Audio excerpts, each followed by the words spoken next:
Florence Nightingale. Florence Nightingale was born in Florence, Italy, in 1820. Her family moved to Britain in 1821. They were very rich, and she had a very comfortable life. However, from a young age, Florence dreamt of becoming a nurse.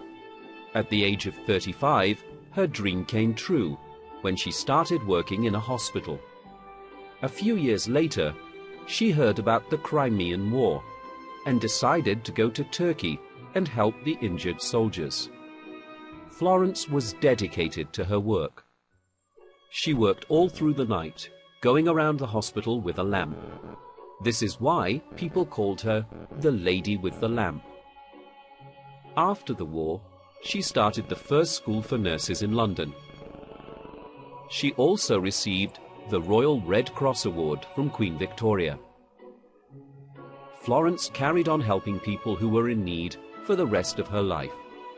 She is still an inspiration to many young people all over the world.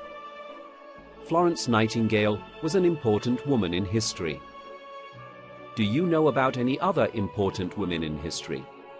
Who are they? What did they do?